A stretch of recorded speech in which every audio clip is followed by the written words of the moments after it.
As dawn broke on October 13th, 1492, 3 small Spanish ships dropped anchor off the coast of a tiny island in what would later be known as the Caribbean Sea. Watched from the trees by the timid inhabitants, a party of men began to row ashore. They were the first Europeans the natives had ever seen. Christopher Columbus was about to discover a new world, and within a few short years, turn a paradise into a hell.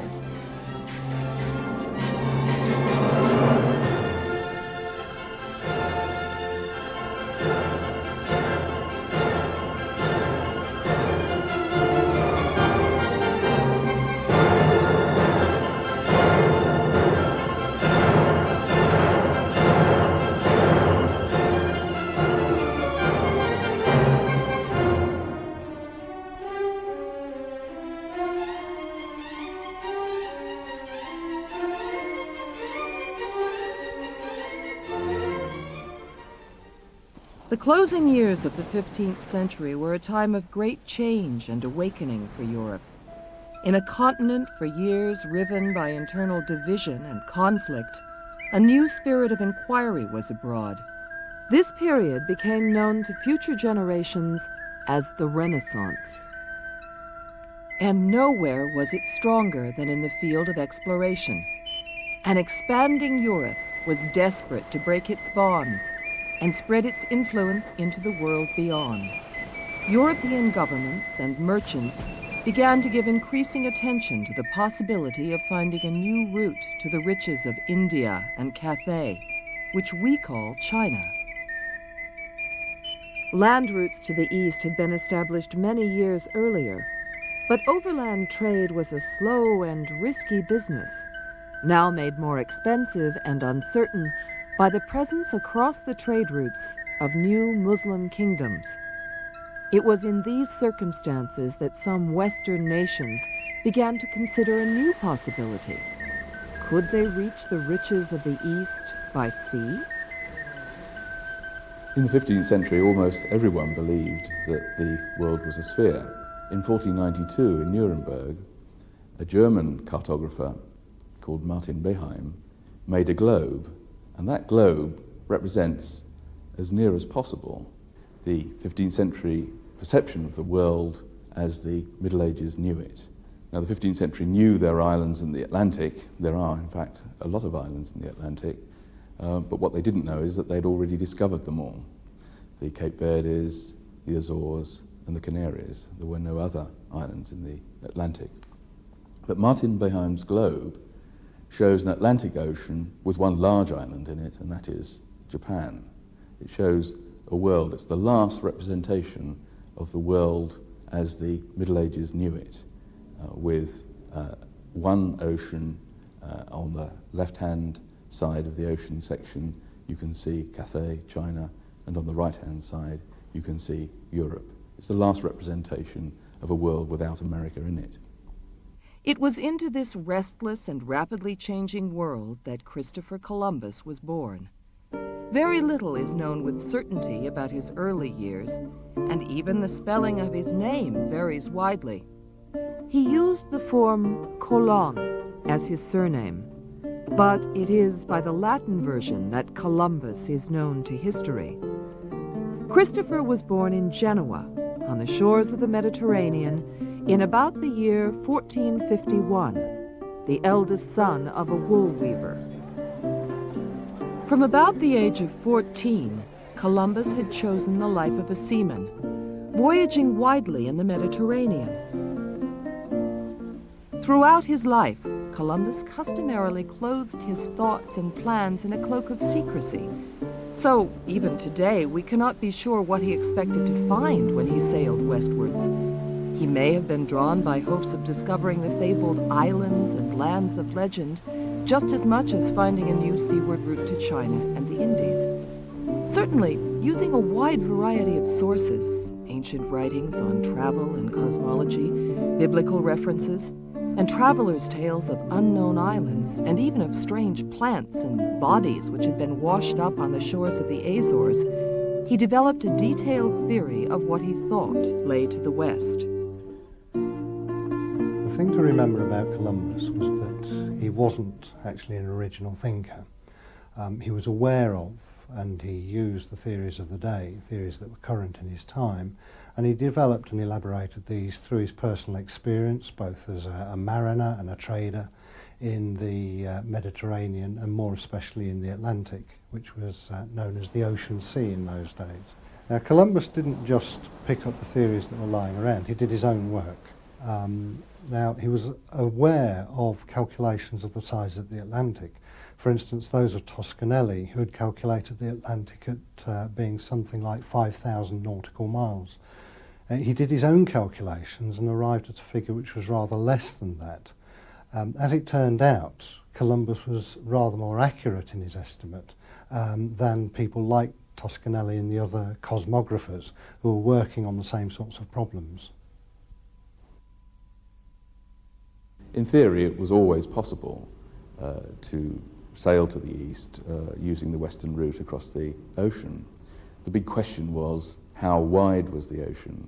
Was this theory something which could be achieved in practice?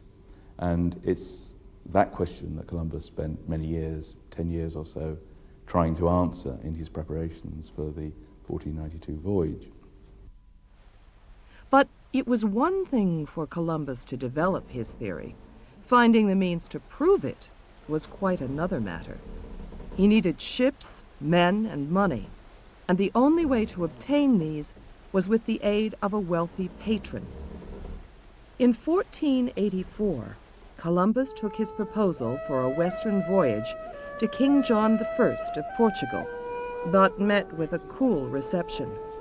The Portuguese king regarded Columbus as a big talker and boastful, and he and his experts, heavily involved in Portugal's explorations of the African coast route to the east, gave the Genoan little credit. In the years following, Columbus was vainly to seek backing from France and England, but his hopes increasingly rested with Spain and its joint monarchs, Ferdinand of Aragon and Isabella of Castile. He first had audience with the Spanish rulers in 1486, and Isabella, at least, widely regarded as one of the most able rulers of the period, seemed to be interested in Columbus's schemes. A commission was appointed to consider them. But the time was not yet ripe for action. Spanish energies were currently devoted to the war to expel the Moors from their last foothold in Spain. And until this was achieved, there was no time or energy to devote to fantastic schemes for exploration.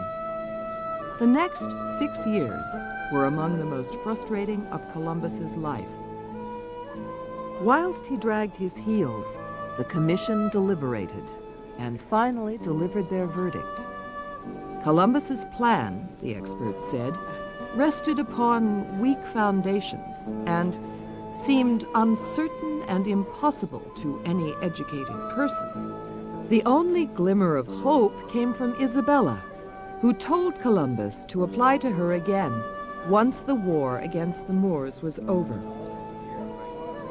Negotiations were resumed late in 1491, and almost foundered over Columbus's high demands. He required the title of Admiral of the Ocean, and, more seriously, to be made viceroy of any new lands that were discovered, and 10% of the proceeds of any trade with them. His proposals were almost rejected again, until the keeper of Ferdinand's purse pointed out that the voyage would cost less than 1 week's expenditure on the upkeep of the royal court. The popular legend that Queen Isabella pawned her jewels to finance the expedition is untrue. The next step was for Columbus to find ships for his voyage and the crews to man them. He established his base at the little port of Palos, not far from Cadiz. Here, experienced sailors were plentiful.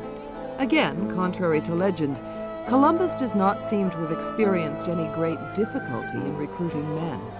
Very few of his crew were the convicts of popular myth.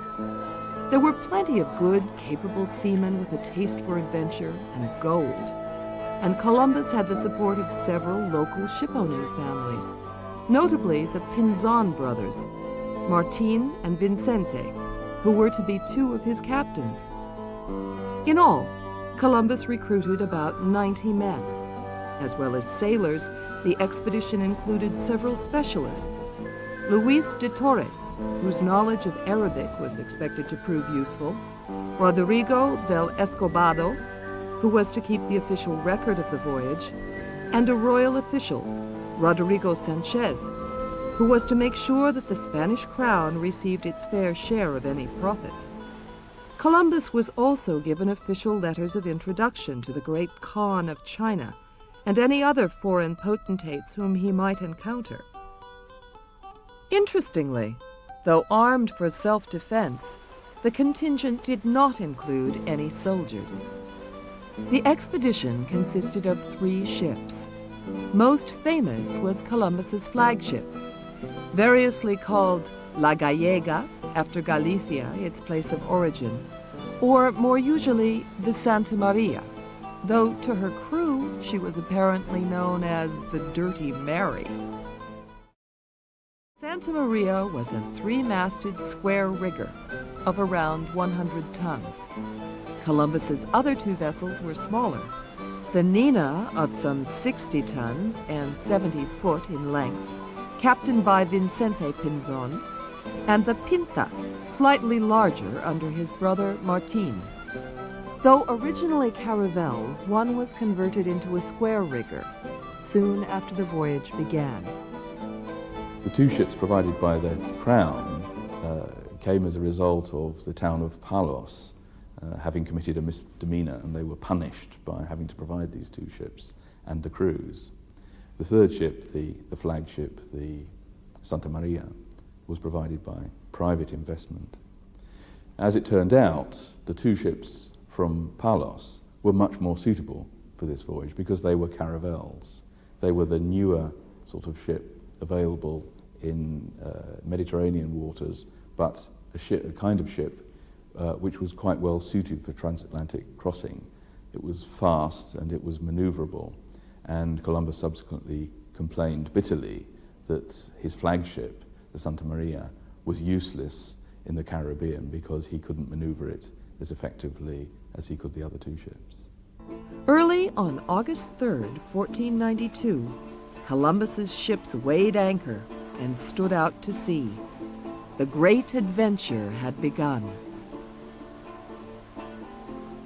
Columbus headed south for the Canary Islands and took advantage of the prevailing easterly winds in that quarter to guide him across the great ocean.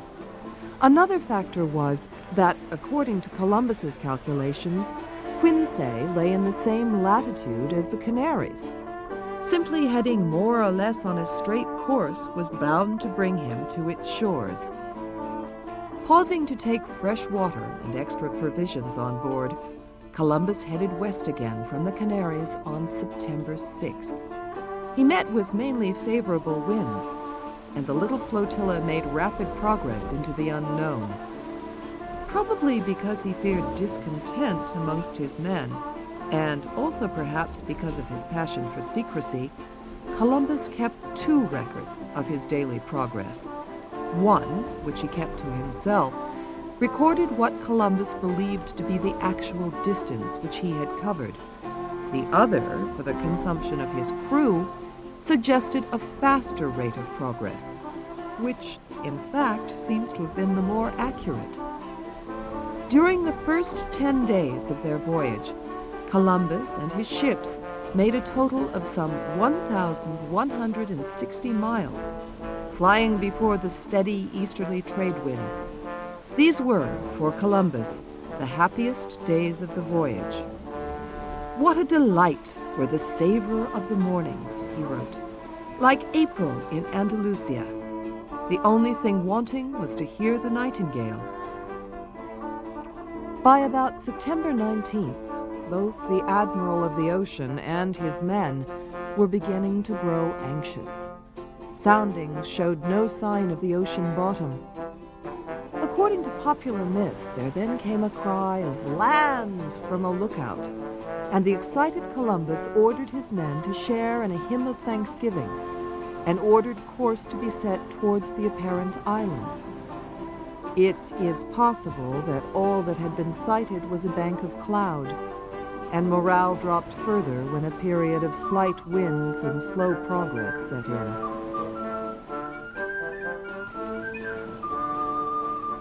Then, on October 7th, drooping spirits were revived. Great flocks of birds, which we now know to have been part of the annual autumn migration from North America to the West Indies, were sighted heading southwest, and Columbus ordered course to be altered to follow them. But it seems clear that there was still discontent among some of the men about where exactly Columbus was leading them. This almost certainly never reached the point of mutiny, which has been suggested by some writers. But Columbus and his commanders evidently agreed to turn back if no land was sighted in the next 3 or 4 days. However, as the hours went by, sightings of floating branches, some with leaves on them, made it obvious that land could not be far away. All through the night of October 11th, the little fleet pressed on before a stiff breeze. Lookouts, eager to earn the royal reward of a comfortable sum of money and a silk doublet for the first man to sight land, strained at the masthead. At about 10 p.m. on the night of October 11th, both Columbus and a lookout claimed to see a light like a little wax candle rising and falling. This was almost certainly an illusion caused by the strain of prolonged watching, though this did not prevent Columbus from later appropriating the reward for himself. Then, at about 2 a.m. on the morning of October 12th, Rodrigo de Triana, lookout on the Pinta, spotted what would have looked like a white cliff in the moonlight. This time there was no mistake. At daylight, Columbus began to close in on the small island, which was now clearly visible. The long voyage was over, and the course of world history was about to change forever.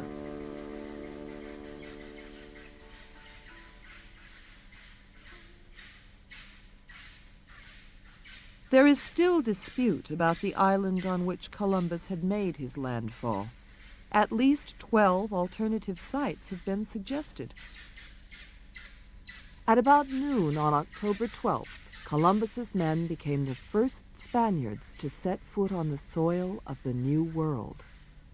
Watched cautiously by a few natives, Columbus and his men set up the standards of Castile and of the expedition, and, all having rendered thanks to our Lord kneeling on the ground, embracing it with tears of joy for the immeasurable mercy of having reached it, the admiral rose and gave the island the name of San Salvador. It is unclear what land Columbus thought he had reached, but he saw no reason to suspect that the almost naked people who timidly came forward to meet him were not Chinese or Indian. We actually know very little about the natives of the Caribbean islands at the time of Columbus, for 2 reasons.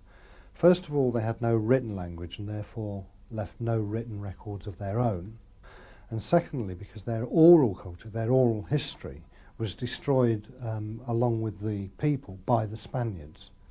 Our knowledge of the indigenous population of the Caribbean comes solely from European accounts, from the accounts of Europeans who'd encountered them, most particularly the Spaniards. Of course, having to rely on such accounts means that we have a distorted picture of the natives and their culture. The most obvious distortion being, of course, the word Indian. This was given to them by Columbus in the belief that he'd made landfall off the Asian landmass. It was adopted by the Spaniards and then has come down to the rest of us through the Spaniards. So the term Indian is, of course, simply a reflection of the distortion of the accounts of the natives as they were encountered by those early settlers and explorers. Columbus was apparently initially quite touched by the kindness and friendliness of the Taínos inhabitants of the island he called San Salvador, writing, "They invite you to share anything they possess, and show as much love as if their hearts went with it." But a darker side to his thinking quickly became apparent when Columbus added, "They ought to be good servants and of good intelligence. I believe that they would easily be made Christians, because it seemed to me that they had no religion. Our Lord pleasing, I will carry off 6 of them at my departure to your highnesses, in order that they may learn to speak." By sign language, the natives indicated that other islands lay to the west, and Columbus put to sea once more, kidnapping 6 inhabitants to act as guides. During the next few days, the expedition came across numerous other islands, discovering on them many exotic and new plants, fine trees and maize and sweet potatoes. But apart from the tantalizing evidence of the ornaments worn by the natives, there was no sign of what was increasingly becoming the Spaniards' chief desire: gold. Informed by the islanders of a larger island, which they called Colba, Columbus, perhaps believing this might be the mainland of China, resumed his voyage, and on October 28th anchored off the coast of Cuba. But again, his hopes were to meet with frustration. A party dispatched inland in search of evidence of Chinese or Japanese civilization returned empty-handed, apart from news of a strange practice which they had observed. They had met many people who were going to their village with a firebrand in the hand, and herbs to drink the smoke thereof. It was Europe's first experience of tobacco. Rumors of gold abounded. Columbus was told of an island called Babic, where the people gathered gold on the beach by candlelight. Possibly fired by these tales, Martin Pinzon and his Pinto slipped away alone on a private gold hunting expedition, leaving Columbus with the 2 other vessels to sail on.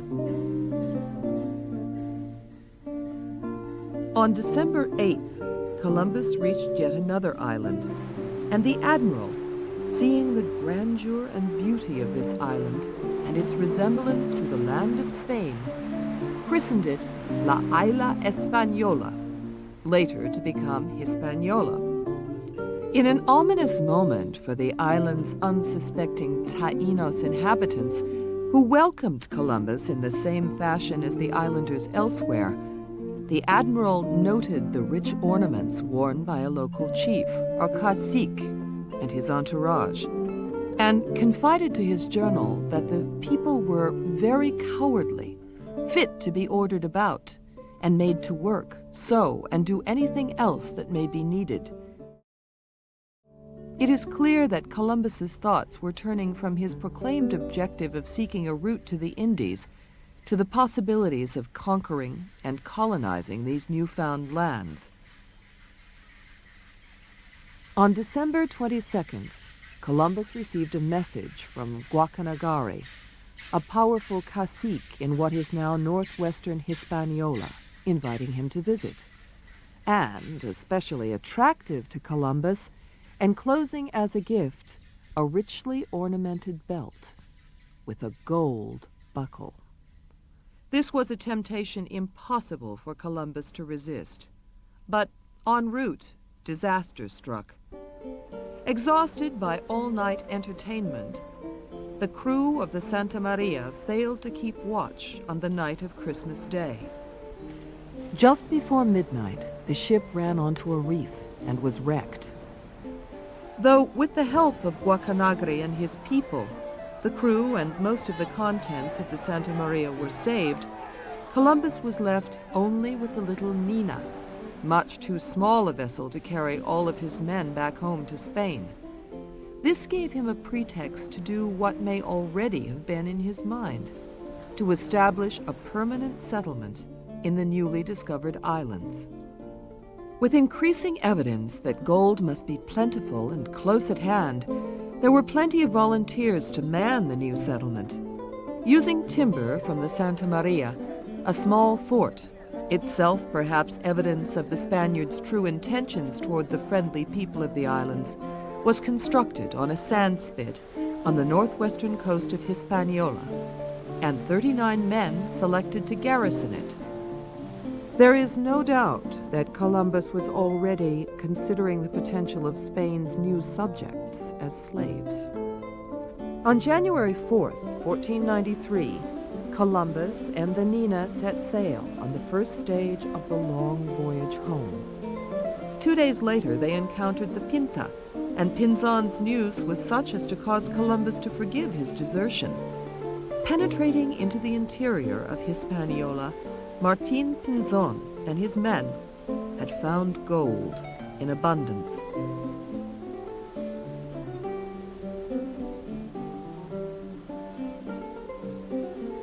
After an ominous development, engaging in a brief skirmish with some Taínos at Samana Bay, Columbus set course for Spain.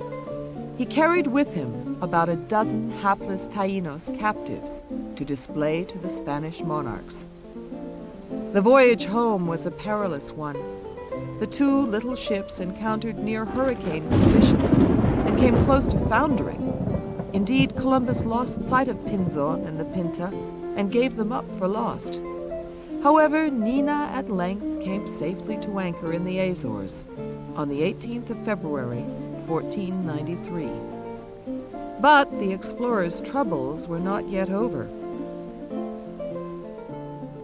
Contrary winds drove him into Lisbon instead of a Spanish harbor, and he could not be certain how he would be received by King John of Portugal when the latter realized that he had missed the chance of gaining for himself the new territories of the Indies. However, John rejected advice that he should imprison Columbus, contenting himself with the rueful comment, "Why did I let slip such a wonderful chance?" Allowed to resume his journey, Columbus dropped anchor at Palos at about noon on March 15th, after a voyage lasting 224 days.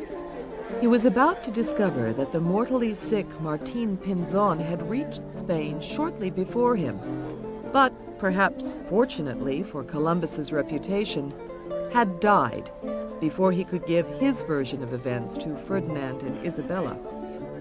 When, about April 20th, Columbus, with his cavalcade of natives, or those who had survived the voyage, in their full exotic attire and bearing strange gifts, including some gold, reached the court of Barcelona, he received a hero's welcome. Confirmed in all the titles and privileges which he had demanded, it was the Genoese sailor's finest hour. It vindicated all he'd said about his voyage across the Atlantic. It vindicated the support he'd received in order to mount that voyage. And most of all, it vindicated or gave vindication to all the contractual arrangements he'd made with the Spanish monarchs. The direct result of that for him personally was that he was now Admiral of the Ocean Sea, and he was poised to become an extremely rich man if he could turn his discoveries in the New World into money. In terms of his investors, it was an unmitigated disaster. Columbus had not found the great civilizations that he was hoping to make contact with across the ocean. He'd found some very beautiful islands, he'd found some natural resources, he'd found some gentle people, but he'd found nothing that was of any real interest to his investors. There are some significant omissions from his account of the first voyage, particularly the sinking of the Santa Maria, which was very embarrassing to him. To lose a ship of that size was considerable embarrassment. But what he did very successfully in the letters that he wrote in 1493 about the first voyage was to lay the basis for the funding of the second voyage. Ferdinand and Isabella lost no time in authorizing Columbus to make a second voyage to the newly discovered lands, whatever they might actually be. This time there was to be a major expedition, and its object was clear: to establish a Spanish colony. A fleet of 17 ships carrying 1,200 men left Cadiz in September 1493. Significantly, they included both priests to convert the natives of the islands and soldiers to crush them. Discovering more islands, including Guadalupe and Puerto Rico en route, the expedition arrived at the post of Navidad to find that it had been burnt to the ground and its inhabitants slaughtered. In a foretaste of later events, Columbus's men had come into conflict with the Taínos over gold and the native women, and been massacred. There is no evidence that Columbus expressed particular regret or concern, though he did prevent vengeance being exacted on the loyal cacique, Guacanagari. Rather than rebuild the ill-fated settlement, Columbus chose to establish a new colony on the north side of Hispaniola. Named Isabella, it was badly sited and in an unhealthy spot. It would bring Columbus little but grief. Leaving the colonists to establish themselves, Columbus resumed his explorations. From now on, the darker side of his nature becomes steadily more apparent. The voyage was marked by continual clashes with the natives. Some, the Caribs, were accused of cannibalism by the Spaniards, but there is no evidence that this was true, and may have in part been used as an excuse to justify the increasing cruelty which the Spaniards displayed towards them. Columbus explored part of the coast of Cuba. Then, in an action difficult to understand, except as a sign of his desperation to prove to Ferdinand and Isabella that he had in fact reached the promised lands of Asia, the admiral forced his crew to swear an oath, on pain of having their tongues torn out if they broke it, that Cuba was in fact the long-sought continent. Returning in June 1494 to Isabella, Columbus found that life in his idyllic colony, left in the charge of his son, Diego, was already turning sour. Many of the colonists, disillusioned both with conditions and Columbus's leadership, had sent messages of complaint back to Spain. And poisoned by the Spaniards' lust for gold, the colonists were openly at war with the native people of Hispaniola. Attempts by the Taínos to resist were ruthlessly crushed by Columbus and his men, who made use of savage dogs and war horses, never before encountered by the natives. Columbus's formerly relatively moderate attitude towards them was rapidly changing. Disappointed in the amounts of gold which had so far been discovered, he proposed instead to sell the inhabitants as slaves. Some 1,500 were rounded up, and about a third of them shipped home to Spain. But the majority failed to survive the voyage, and because they felt that the trade would be too uneconomic to make a profit, and Spanish subjects should not be enslaved, Ferdinand and Isabella declined to authorize further shipments. The fate of the other captives was equally terrible. After allowing his men to take their pick of them, Columbus released the survivors to fend for themselves. It is said that the Taínos women fled in such terror that they abandoned their babies. Unable to meet the vast tribute in gold which the Spaniards demanded, and facing mutilation and execution for failure, the Taínos, or those of them who still survived, became fugitives in the mountains, where they were hunted down like wild beasts or starved. It was one of the darkest chapters in Spanish colonial history, known to other Europeans of the time as the Black Legend, which did much to engender hatred and fear of Spain throughout the 16th century. In the conquered islands, the work of devastation and genocide continued. until there were no natives left to destroy. In 1492, the population of Hispaniola had been estimated to have been in the millions. By 1550, cruelty, murder, and disease had reduced the Taínos to less than 500 survivors. The impact of the Spanish on the natives of the Caribbean islands was absolutely catastrophic, and for two main reasons. The first was disease. The Spaniards brought with them infectious diseases such as smallpox and measles, for which the natives had no natural immunity. Now this devastated their population, and as a consequence undermined their reproductive base. In other words, there were fewer people of reproductive age and ability to maintain the population.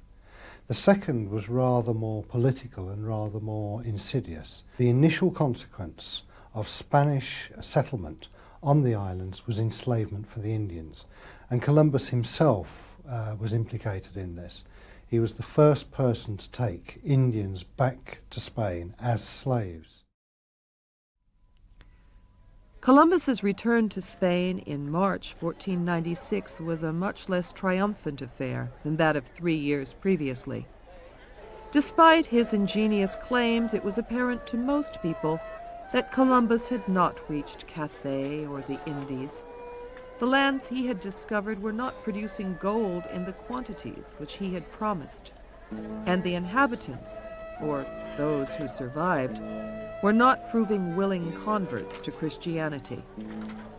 It seems that Ferdinand and Isabella were becoming disillusioned with the whole business of new lands in the West, and only the wish to prevent foreign powers from reaping any benefits which there were to be had there caused the Spanish monarchs to give continued but increasingly reluctant backing to Christopher Columbus.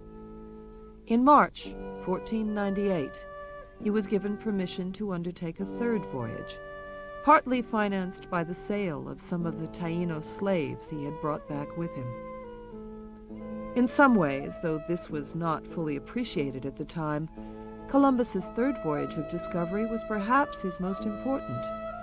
As well as discovering the island of Trinidad, Columbus became the first European to set foot on the continent of South America, when, on August 5th, 1498, he reached the coast of Venezuela. The landing was opposed this time not by natives, but by hordes of hostile monkeys. At first, Columbus did not realize that he had discovered a continent, assuming that he had landed on yet another island. But as he voyaged up the coast, he began to change his mind. What seems to have changed Columbus's mind was the sight of the vast estuary of the Orinoco River. Such a huge volume of fresh water, he felt, could only have been produced from a large landmass. But where and what this continent was remained unclear to the explorer. It might, of course, be Asia, but the evidence suggests that Columbus was by now beginning to come to the conclusion that he had indeed reached some completely uncharted land. He wrote to Ferdinand and Isabella, "Your Highnesses will gain these vast lands, which are an other world." Unfortunately, Columbus was now increasingly suffering from complications from the dysentery, which he had contracted in his previous voyage. These, it is now thought, were affecting his mental stability. And it was perhaps partly this that caused Columbus to engage in some flights of fancy which were extreme even for him. The new lands, he suggested, might contain great stores of gold, which is treasure, and with it, whoever has it may do what he wants in the world and may succeed in taking souls to paradise. And this latter task, Columbus suggested, might prove easier, because he hinted that his new discovery might even be the Garden of Eden. It is most unlikely that Spain's hard-headed rulers were impressed by their admiral's more fantastic theories. Indeed, they probably served to increase their doubts as to his reliability. These concerns would be strengthened still further by events when Columbus put in once more to the ill-starred colony of Isabella. Columbus found Hispaniola in a state of ferment and rebellion against his own and his son's authority. Unable to restore order, Columbus wrote to Spain asking for the assistance of a lettered official. This was probably the pretext which the Spanish government had been looking for, and they dispatched a nobleman, Francisco de Bobadilla, with judicial powers both to deal with the rebels and to investigate the grievances which they had laid against Columbus and his son. Columbus did nothing to help his own case by the arrogant fashion in which he received Bobadilla, and quickly found himself imprisoned and charged with concealing the gold of the island and wishing to make himself and other accomplices lords of the island and give it away to the Genoese. In fact, modern scholars incline to the view that Columbus was to some degree being used as a convenient scapegoat for the wider failings of Spanish colonial policy. But this did not prevent his being sent back to Spain in chains and in disgrace. The extent of Columbus's downfall has sometimes been exaggerated. Disgrace and imprisonment were an occupational hazard for the great in his day.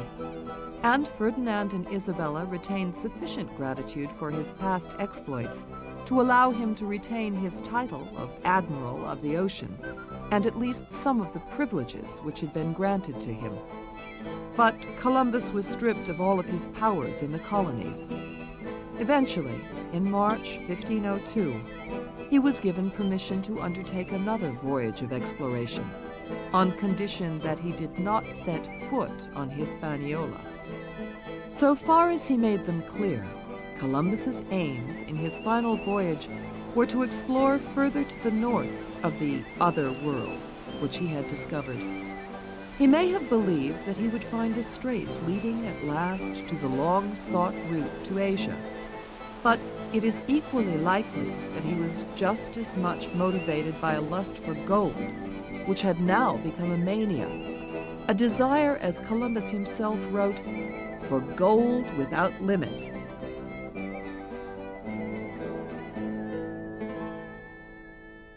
Ironically, at one point during this last voyage, Columbus was to reach the Isthmus of Panama, only about a dozen miles from the site of the great Pacific Ocean, whose existence Columbus never suspected. But apart from this, the voyage was a sorry tale of ever-increasing cruelty to those men and beasts that he encountered, sickness, storms, and frustration. After being shipwrecked for a year in Jamaica, Columbus came back to Spain for the last time in November 1504. Here, whatever dwindling hopes of a return to favor which Columbus still had, received a fatal blow with the news of the death of Queen Isabella. It had been she who had been his chief champion. An increasingly embittered man, Columbus vainly reminded the Spanish court that "Our Redeemer ordained my path thither. There in the Indies I have brought more lands under his dominion than there are in Africa or Europe, and more than 1,700 islands apart from Hispaniola, which comprises more than the whole of Spain." It was an exaggerated plea, born of frustration and increasing instability, and met with no response. Though far from living in the poverty of popular legend, Columbus spent his final years in fruitless pursuit of the awards and privileges which he claimed were rightfully his. Well, history has been very ambivalent about Columbus for two reasons, I think. One is obviously connected with the fact that the discovery of Central and South America caused havoc on the native populations of those lands, the islands of the Caribbean and Central America. Columbus was as far as we know, the first European to make contact with the American continent in the 15th century. If he hadn't done it, someone else would have done fairly soon. Europe was on the brink of that discovery. Columbus just happened to be the man who was in the right place at the right time. Whether or not Columbus was the very first European to set foot on American soil, he is the first person to have explored the New World systematically and who kept records and who was able to repeat his voyages and tell other people about his voyages. So to that extent, whether or not he was the first there, he was certainly the first to bring to the attention of the Old World the existence of the New World, and that was absolutely crucial. On May 20th, 1506, his passing unmarked by the wider world, Christopher Columbus died. It was a lonely fate for the Genoese sailor who, for good or ill, had brought medieval Europe through the gates of a new age and given her a new world to make her own.